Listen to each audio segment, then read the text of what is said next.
So we want to predict from sequence that a protein interacts with another protein, and we want to predict where. We do not care about what it predicts to, what it interacts with. We are not caring about the binding partner. We just want to see whether on my outside of the protein I see the interaction site. And we believe we can do that because remember we talked about different binding sites looking different. And different residues, so all the binding sites, some of you remember, I'm not sure, most of you were there on Thursday. That doesn't mean that you remember. Anyway, on Thursday I had histograms where I looked at the 20 amino acids, and I showed you essentially that was the 0 line, and I showed you that some amino acids, I can't remember which one is which way, for two different classes here have different orientation. In some cases inside residues look like this, outside residues look like this. But the thing that we all immediately saw is that all the residues for all the different interface types look different from background. So all of these bars were different, less than expected, more than expected, and they were all looking different than random, or then, sorry, not random, than background, than all the other residues. That means you can predict binding sites. Okay, and now since statistically we saw that binding sites to external proteins and internal look different, I should be able to predict it. Okay, that's my prediction device.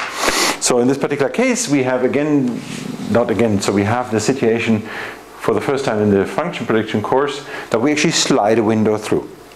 In the sliding window through, what I show here is 13 adjacent residues.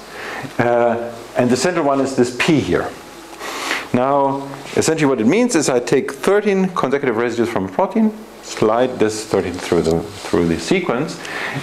Each one of these blurbs here is in fact 21 units, 20 for the 20 amino acids, and an additional one, the 21st, because when the middle residue here is at the beginning of the protein, above it there's no residue. So it's none of the 20, right? If that is number 1 here, -1, -2, -3, and so forth, then -1 doesn't have an amino acid. Because it's before the beginning of a protein, there's no amino acid, okay? And that essentially is coded for by this additional spacer unit. Yes, it's true, I'm sorry. So you haven't been there last semester, right? So then for you this concept is new. So again, the 20 you understand. The 20. So the 21st unit again. The point simply is, so when you slide this window, say instead of what I show on the white on the slide here is 13. Let's just look at the window of 3. Okay? So in the window of 3, in this particular case, there's a VPA. Okay, and that is, say, residue number I. Let's assume that now I want the V here, say the residue I is in fact, in this particular case on the whiteboard, this is not true, but say for my real protein, this is residue number 1, this is residue number 2, and this is residue number 3. And I want number 1, the valine, I want to be in the center of the window. If the valine is supposed to be in the center of the window, so the middle of the window is here, then the window has to be centered like this, has to look like this. That means, so one position here is coding for the proline, one is for the valine, and the valine is here in the center, and there's one position that codes for no amino acid. Okay? And that is in fact why I need a 21st unit. The 20 for the 20 amino acids. So this way, in this particular case here, the unit for this, let's just call it letter X, being X the 21st, in the simple coding, it is such that every amino acid has in this 21 vector component exactly 1, and all the other 20s are 0. And if that is a spacer, so it's meant, if you came closer, I don't know, but maybe your eyes are good enough to see that actually is a dot here. So this sort of implies spacer unit, okay? You could do it in different ways, but this turns out sort of to be the best way of doing it. Okay, now again, so you have this window, here 3, here 13, you slide it through the protein such that you then, if a protein has n residues, you have n of these windows, right? Every single residue is in the center of the window once. What you could also do is you could just take 20 and ignore the beginning and the end of the plotting. But you see that if the window is, say, 13 residues long, you have 6 before and 6 at the end of the plotting that you ignore, so it's already 12 residues. If you have an average domain of 100 residues, then you ignore 10% of it. So that's the downside to doing something like that, right? Anyway, so the coding is clear now to everybody? And then this device shown here in your network is supposed to learn that the central residue, here in this particular case the proline, is binding. In an external protein-protein or transient physical protein-protein interaction, external, or not binding. And in parentheses here I just assume some model for N and P. Now, the system again is such that if I had two output units, such as these two here, in both cases I would predict protein-protein interaction because this is always the largest value, right? That is for residue I and residue J. So in both cases here, it would be predicted that unit, but in that case, the prediction is much stronger than in that case. Because the difference between these two units, in fact, is higher. Now that the difference between these units has a meaning is not apparent. In many prediction methods, the difference does not have a meaning. Okay? In this particular case, it has a meaning, and I'm going to come back to that in a moment. The first way to sort of have the meaning, I could say that I'm going to look only at cases where the difference, say, is higher than 0.2 or 0.3. For 0.3, I would already not take this as a prediction. I would just ignore that. Okay? And this is one way in which you can sort of dial through ROC curves. You can allow a higher recall by including things that otherwise you wouldn't predict. So if I say, well, there are some for which I just don't predict, that means you predict for fewer residues, and then clearly your recall. So recall essentially is defined for the positives, but ultimately the idea of recall or coverage is you look at the, for instance, true positive, or let's call them, for simplicity, true versus true, let's call it true positive plus false positives. No, wait a minute, false negatives. That's recall. So essentially, the question is, of all the ones that you want to find, what fraction did you find? That essentially is the word recall for positives. I refer to it as coverage. But by saying for some I don't predict, clearly you will have a lower ratio, because some you will not predict. Okay? You may increase precision. So, everybody clear about this sort of thing? Or am I over your head? Can somebody help me out whether that's a yes or no? Is it clear or not? Thank you. The no would be totally cool as an answer. I just need to know which of the two it is. Okay, so I can dial through this here. This one I put here, and that one is precision or accuracy. Again, sort of dialing through that curve, and by dialing through that curve, dialing through this distance, I get a curve. And that's the one here. And there's a limit. So in this particular case, you cannot push it any further. Even if you accept everything, you still do not get much more than a coverage of whatever that is, 0.05. So 5%. So 5% of the positives you can reach. And that, in fact, is what you get now. What I'm going to show you in the next slide, using sequence only. So it's essentially what you get from this type of network. On the next slide, what I'm going to do is I'm just going to zoom into this. So you will see that now the scale is going to where the previous one was on the left, so roughly less than 5%, right? You now see that much more clearly, that what we are getting at, so this is 2%, 3%, 1%, so really this system works for very, very, very few. But you do see that you can predict better than random. Okay? Okay, it's a tiny fraction for which you can do that better than random, but whatever you predict, and since, as I said, the dial through the curve ends here, you're never really worse than random. Okay, you're sort of slightly better than random. Debatable with so this number here is, they are converging. I can't remember how they converge. I believe the random we could only push to this point, because in the random we did a relabeling and that just didn't go higher. Anyway, so we do better than random from sequence alone. Now, you have a method that does this. You show recall, precision. What else could you look at?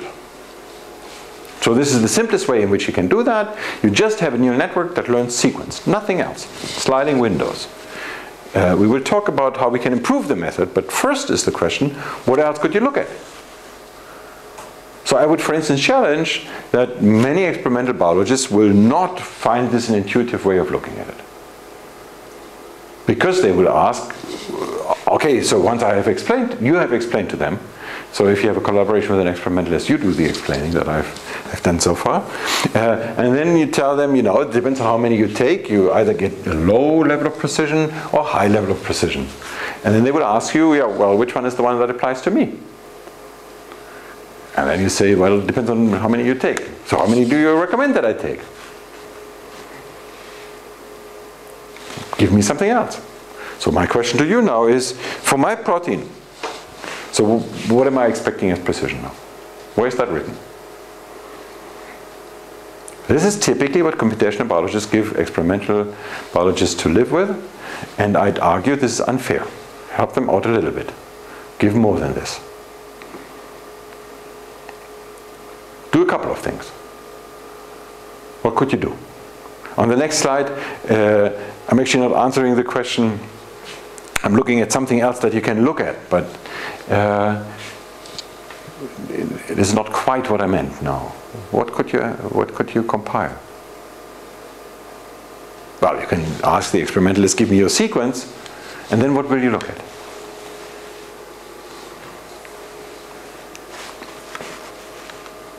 How will you get from this to an estimate for the protein that is in front of you? It is an estimate for the performance of the future of your method. And maybe you pick one particular point. I will say the level is that. At that level of the precision is 60%, at 0.0, at 0.5% recall. That's one way you can publish this. But that does not give you the answer for that particular sequence. How would you look at the answer for that particular sequence? How would you try to look at it? What would you do?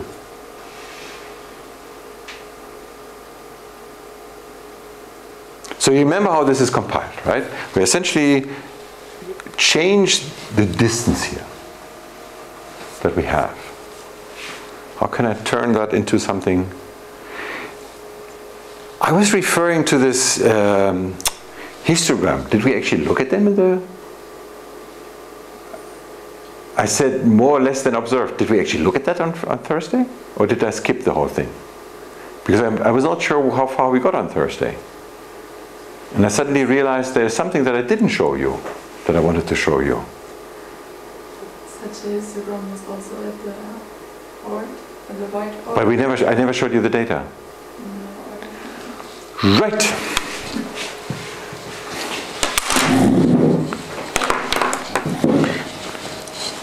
That makes it very difficult for you guys to remember it. Thank you.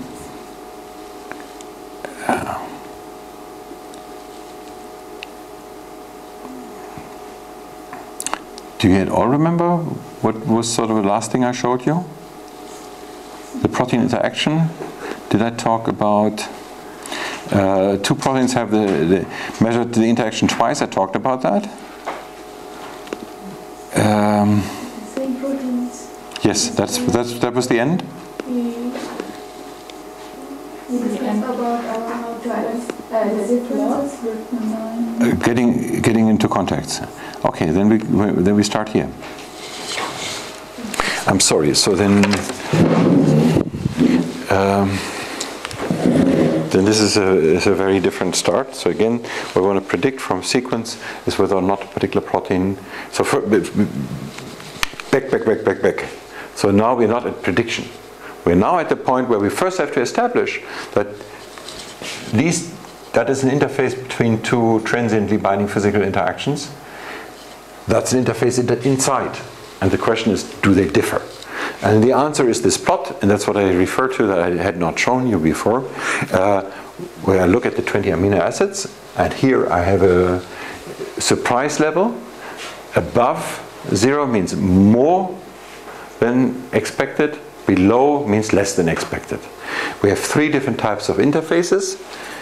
The red is the transient protein-protein interaction, that's sort of what we are talking about here.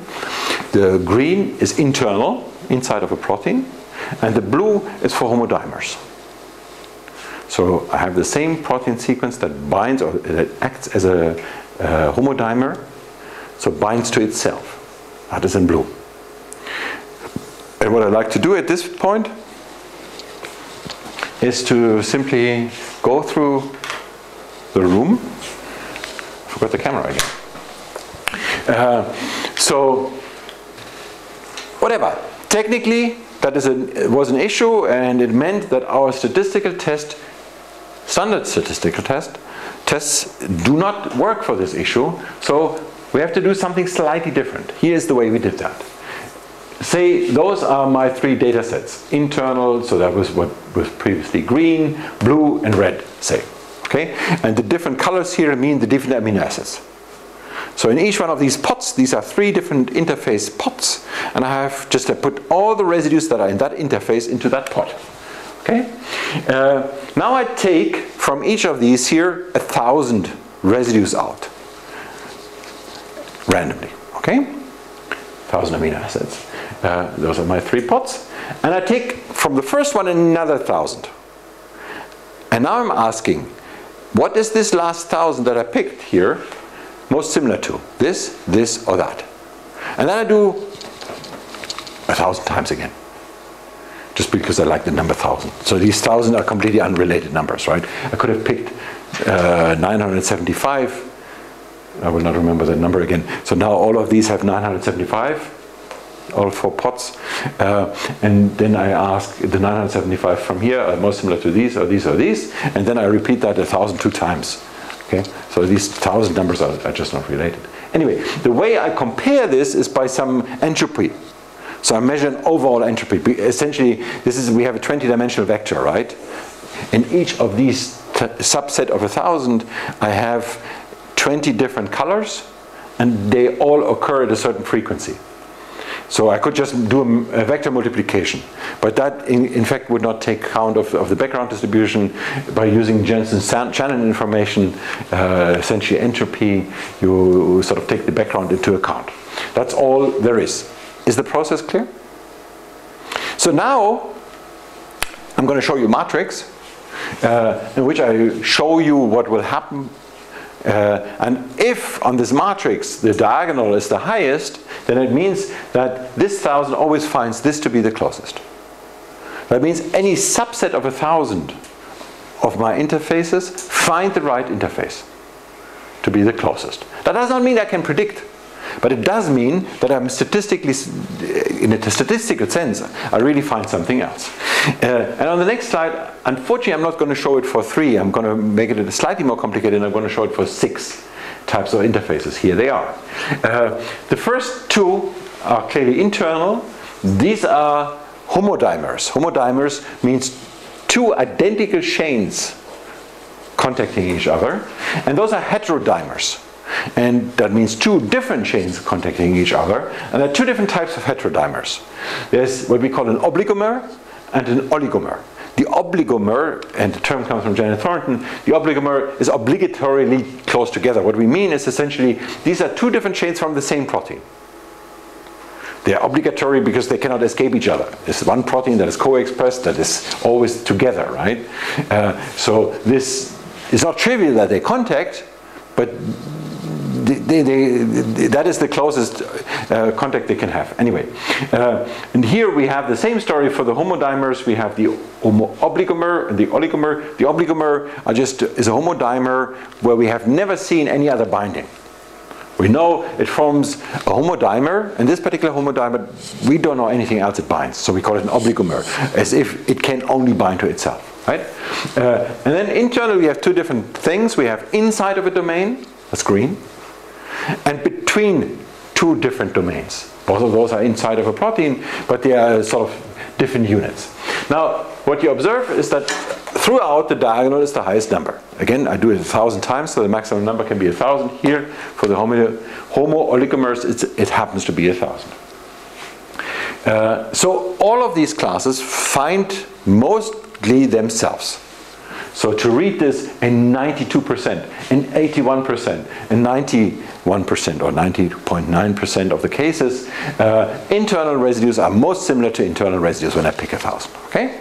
By the way, if I did the same thing here now for proteins submitted by one or two authors, or for random subsets, then you would completely see all the numbers filled. So there is no more highest diagonal visible. Okay, for this test, the previous issue completely works now. Now we can ask, what is the most important confusion? Well, when we look at internal here, the most important confusion here is to domain, and in some sense these are both internal interactions.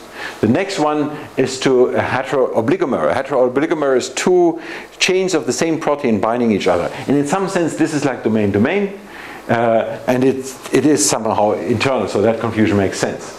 On a base of a domain, the most frequent confusion here is again like this one. And ultimately, this is in fact two different chains of the same protein, two different domains of the same protein. Is biophysically very similar. Sometimes it may also be an annotation issue here.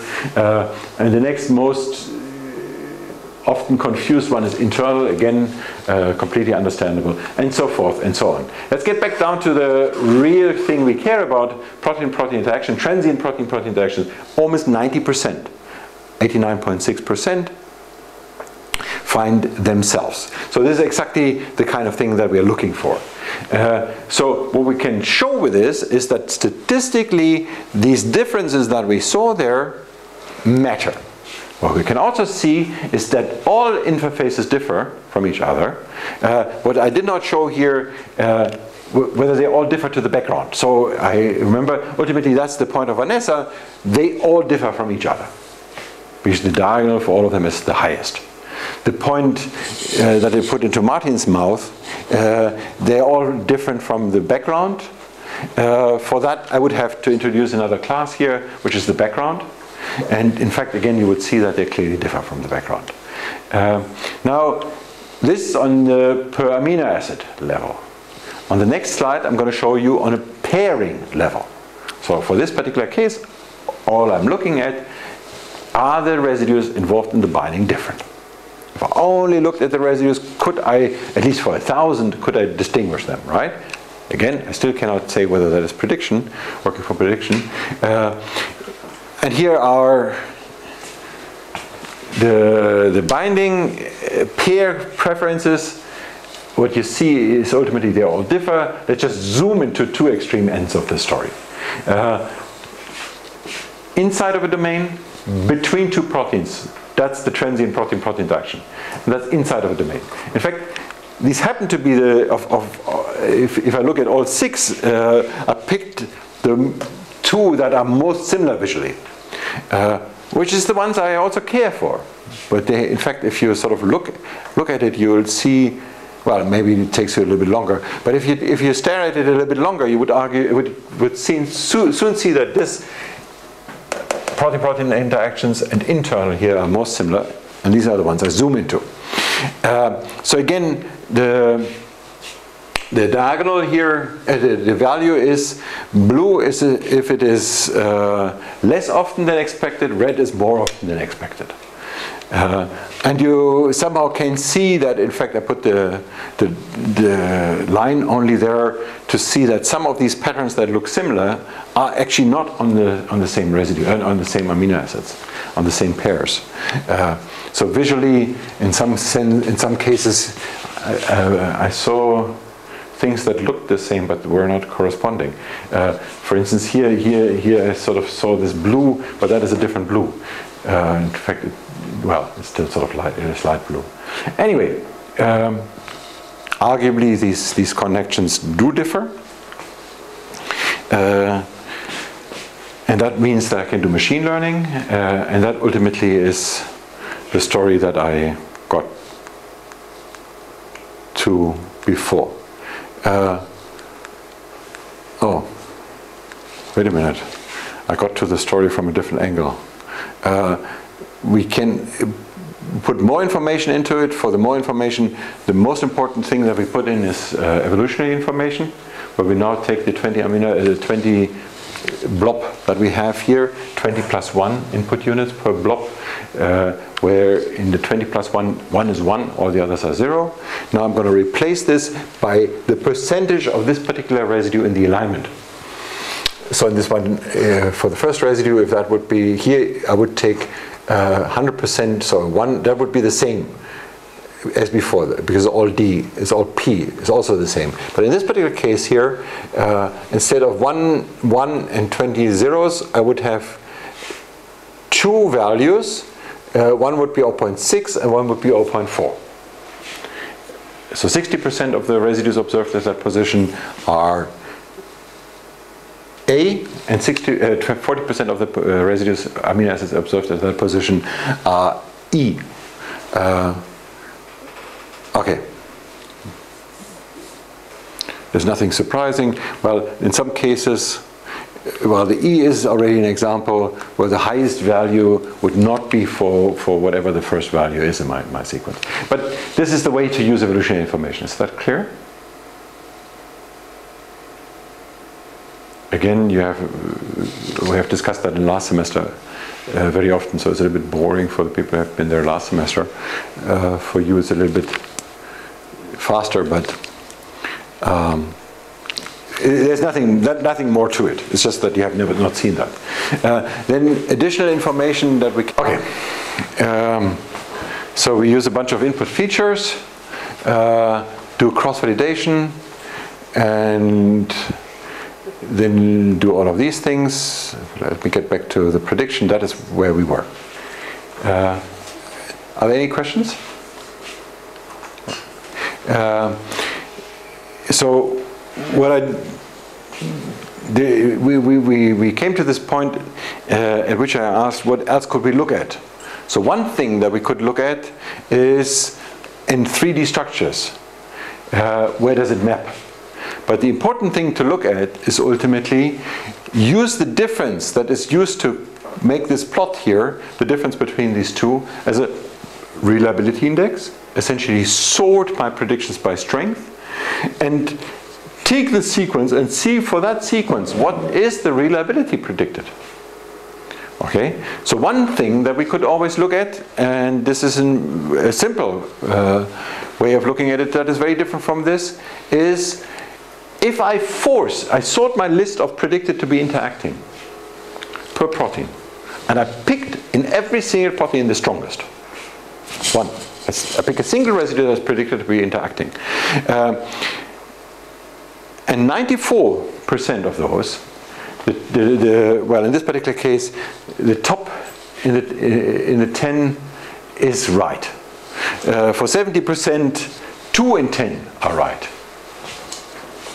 2 in the 10 top. This is one way of looking at it. So essentially the question, okay, I do not know whether your protein is going to work very well or not, but on average, if you only pick one, then this is what you get. Okay? That is another way of reporting performance, because it's not a performance on a data set.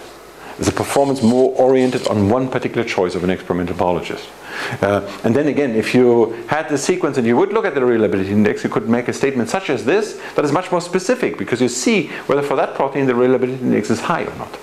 So is the highest rather relatively low compared to the best other cases that you have, or not? And those kind of data you have to accumulate. Anyway, so now there is one more issue here. What you see is that somehow predictions are close to each other in 3D. Again, we use only sequence. So that brings us to the question, can we somehow filter? And the filtering could be, remember we had this issue about if I have 9 consecutive residues, consecutive in terms of sequence, and I ask how many of those are in binding residues. Then if my binding residue is defined by within 6 angstrom, it's blue, the distribution is in blue. If I define binding as within 4 angstrom, it's the yellow distribution. And what you see is that for either yellow or blue, they don't peak at 1. So for windows of, if one residue in a window of 9 is in a binding site, most likely there's more than 1. In fact, the average is sort of between 5 and 6. So if you are a binding residue, somewhere in your sequence neighborhood, you're likely going to have other binding residues too. So again, the simplest visual issue is most protein-protein interactions are not this sort of type here, where that's the interaction. This is the case very often for enzymatic activity, but it's not the case for protein-protein interaction, because if it would be, then the peak would be somewhere here. Most of the distribution would sit somewhere here. So you put yourself at any binding residue, and in the sequence vicinity, you do not see another binding residue. Here you see one, but then it takes a long time before you get to the next one. So that means that you can now filter your predictions by this. You can say, well, if you do not have, if I predict a residue as a protein-protein interaction residue and there's nothing in its sequence neighborhood, I'm going to remove that. And that is sort of an additional filter that helps us to improve accuracy. But another thing that's random now we're looking at the entire thing. Again, sequence I cannot get further. But by using evolutionary information, secondary structure prediction, and blah, blah, blah, blah, I actually can predict this. So this is sequence only. This is using all the information that is helpful, the best I can do. Okay? Where again, so in this particular case, this one does not continue. I can never predict more than that. Yeah, I can do more than that, but then precision drops. But you also see that some of these residues here are predicted with a very high precision. And that brings us to this issue of hotspots. The idea behind hotspots are residues that are essential for protein-protein interaction. One way in which you can define that a residue is essential for protein-protein interaction, you can say if I knock that one out, so typical protein-protein interactions involve sort of 20 residues, between 20 and 50. You change one and you knock out half of the energy of binding or something like that, right? Then you would call that an essential residue. Now there is a long debate whether hotspots differ from all the other residues, because if you had the energy of binding and you would sort it by the strongest 1, 2, 3, 4, 5, 6 residues, you would just see that there's a decrease, well, whatever the functional shape of this curve is. So yes, one contributes most, and maybe it's even a more extreme curve, like this. So one contributes much more than the next best one. But still, it's just a curve. It's just a gradual difference. It does not mean that the biophysics of it is different. And here comes the prediction view on the story. So my question is, are these hotspots? I never had an idea of hotspots. Let me just take a data set. So we learned protein-protein interactions from data that we got from the PDB. We never had the idea of hotspots. But now I'm going to look at a different data set. I'm going to look at data where people do alanine scanning. So they mutate a particular residue to alanine. And they ask, how much does the energy of binding change? And the next slide I'm going to show you for one particular protein, happens to be GP120 again, because it's the same group that did the structure. And they essentially found the residues that are most important for the binding. It's a bunch of residues. The ones experimentally found are in red. The ones predicted, essentially predicted by just picking out the top 5% of the prediction or something like that, are in purple. And they're remarkably similar. here is projected onto the same 3D structure. You see that essentially you visually find similar regions. Sometimes you miss things. This one here is missed. Sometimes you get one too much. This one here is an over prediction. The one behind it is an over prediction too. Here again is one missed. But mind you, we don't use 3D structure. We're doing that only from sequence. This is remarkably good. It's the only example that Jan and I looked at, and it was a remarkably good one. But the important one, so then we saw he redid that using a larger data set, and he got something else out of it. But the major point that I want to make here is, since we can predict hotspots, although we never labeled hotspots in the prediction method, this method was never trained on hotspots. That can only happen because there is a biophysical reality in hotspots. I can only learn something that is in the data. And I can only learn to predict hotspots if I never sort of change my parameters after. Again, I don't change parameters, right? I can take my, in this particular case, neural network, train it on interaction sites without a distinction between hotspots or not. And then all I say is I pick the strongest predictions. And surprisingly, that's a very good prediction for hotspots. And that means that there is information about hotspots in the data. Right? So that means that essentially it's not just a number game. There is some feature in amino acids. There's some feature that is not trivial. It's not one particular amino acid that is the hotspot. But there's some feature that a machine learning device can recognize without being told. And that tells you about the biophysics underneath. Okay, so when asking what is the most important part of the information, the hydrophobic moment helps, sequence is important, evolutionary information is important, so this is without the other. The whole thing combined gives the best, and then we can use that. And essentially, one thing that we tried is to find competitive binders. Another thing that we can do is apply it to hubs in the following way. So hubs you all know. Essentially parts of the network that have a different distribution. So my first question is, when we sort of plot degree or number of binding partners here on this axis, and here we look at the distribution, what do you expect for proteins? I have 3 different models. In model blue, what you see is that all degrees are realized by a similar number of proteins. Okay? What I plot in red is a typical normal distribution, Gaussian distribution, wherever my average is. So it could also be here, but there is some degree that is more prevalent.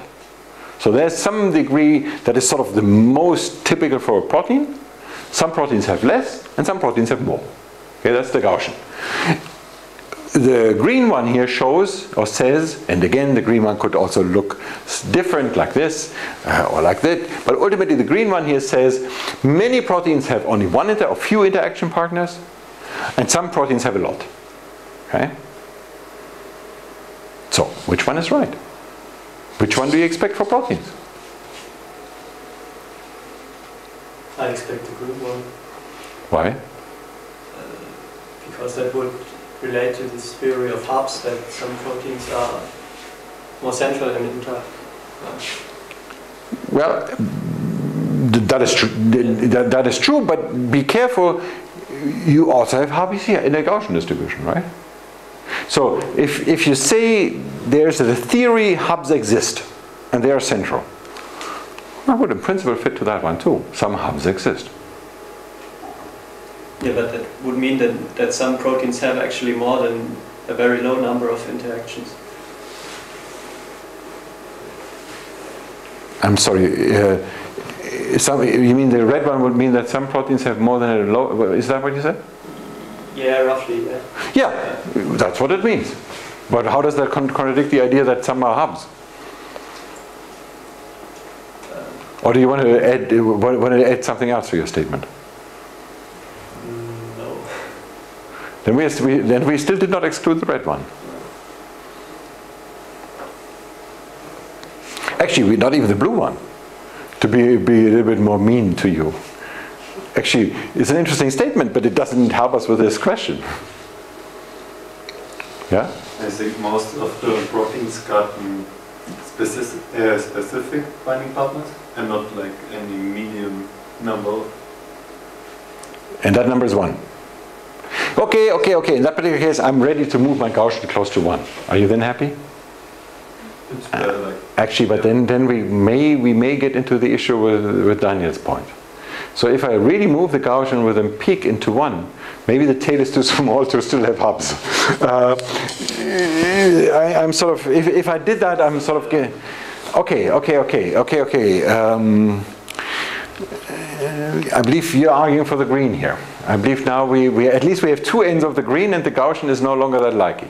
Okay, I believe. Change the scale. No, but I believe we have, with these 2 points together, if that really would be the case, then that would be an expectation. Okay, let's just turn this whole thing around. Let's just forget proteins for a moment. Let's just plot the size of settlements. So what I mean by size of settlements, you look at what's the population size of a village and so forth. So you look at, let's just begin with Bavaria. You look at the size of all the settlements in Bavaria and you just plot the same plot, right? Now on the axis will be number of inhabitants in the place. So and you're going to plot Munich and tiny villages. So whatever is defined as there is some field after that, and then from there on you define it as a new settlement. That's one way of putting it. Or you look at the legal situation, right? So how would that look? And again, some of you may be aware that Australia looks a little bit different, but ultimately, surprisingly, this looks rather similar. The distribution that you will get for the size of settlement is actually the same. And I'm giving one of my other slides away. Is the same for all countries.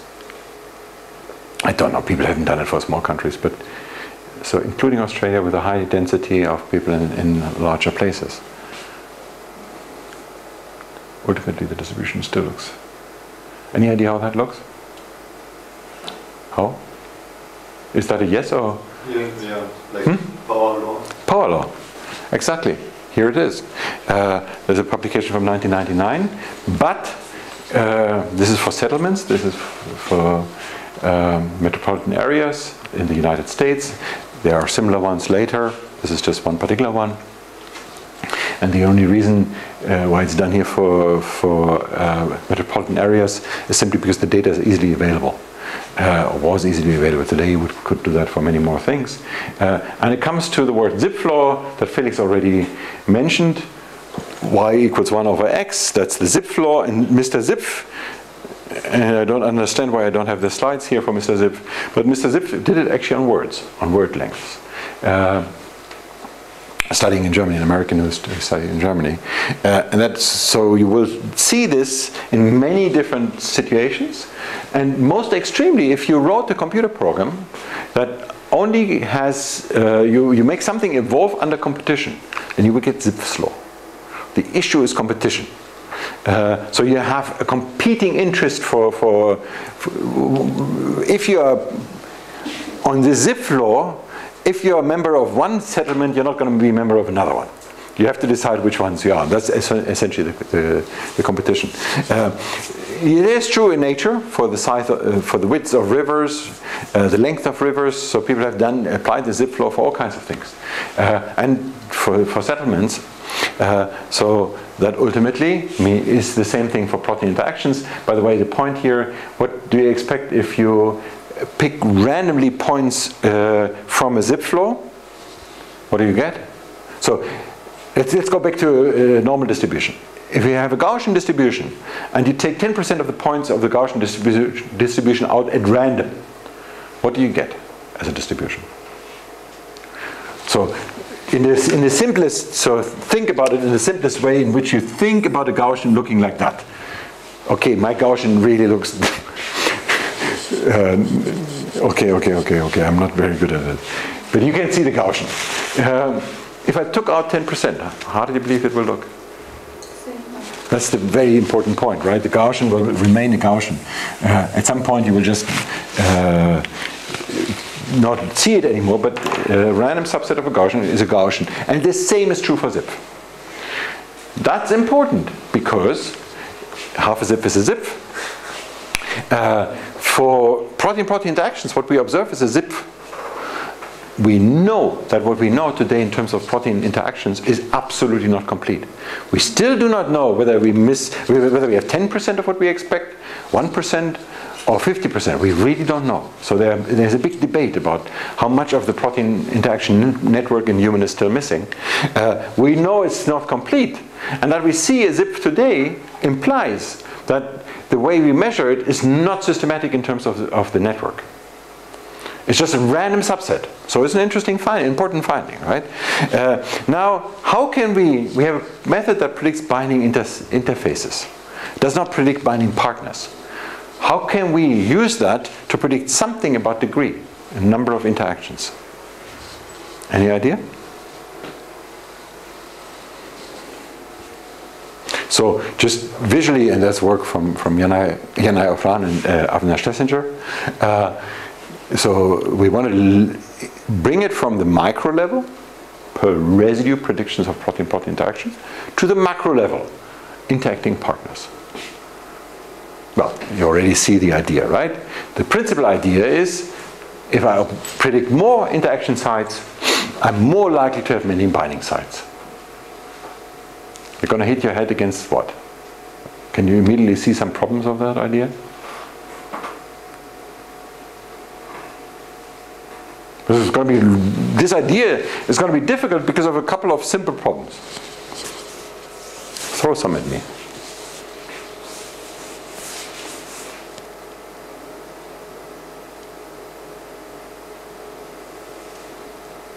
So again, I want to simply predict number of residues that bind to another protein. I look at my protein, I look at the number of residues predicted, or a fraction of residues predicted, depending on, I will have to see how this axis looks, but ultimately what I really believe is the number of residues or something, not fraction. Number of residues, and I hope that the more residues I predict in a protein to bind, the more binding partners that protein will have. Where could that go wrong? So the first thing obviously is I predict from sequence. So I'm not actually talking about binding interfaces. I'm talking about singular binding residues. And it could be that I sort of have 1, 2, 3, 4, 5, 6, 7, 8, 9, and they all belong to the same binding site. Okay, but I still assume that it's not a major thing, because I still assume that on average a binding site will have between 20 and 40. And if I predict more than 40 or 50 or 60, then it's going to be more than one binding site, whether they are near in sequence or not. Okay?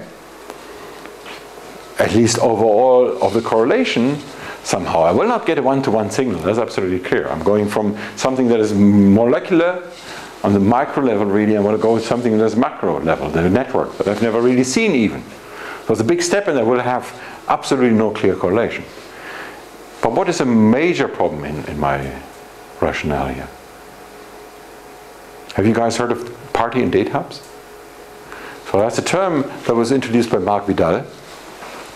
And the idea of a date hub is, this is one binding site that binds to many proteins. Ubiquitin, for instance, binds to many, many, many proteins, and it transports them and ultimately leads to digestion of proteins. So the party hub is the idea that you have many binding sites to many different places. So you're standing in a party and you're talking to many people in parallel, talking to somebody here, and it's sort of different sides of your body that are talking, right? Okay, it's not really true, but that's the idea of a party. You're in clusters with people, and everybody sort of talks to everybody, while in a date situation you meet one-on-one. So ultimately, date, one binding site, many partners. Party, many binding sites, many partners, right? And this idea of the correlation, of course, will only pick up the party hub. So I will only see proteins that, when the protein binds many proteins through many different binding sites, that I will pick up. When the same site binds many proteins, I will not pick that up. Okay? And this is exactly what we see. So in 3D, in enrichment, we have the enrichment only in terms, so this axis here is essentially something that is proportional to the number of residues predicted. And you see that there's only some correlation. Again, you also see that there's no clear correlation. But what I show is 3 different bars. This is party, and this bluish. That is date, and that is everything else. So date and everything else is no correlation to just look at it. In a normal plot, you see that these 2 curves are on top of each other. You cannot even distinguish the gray and the reddish color, pinkish, purple, magenta. Whatever, right? Is magenta, is everybody happy with magenta? And that I call spring green or something like that.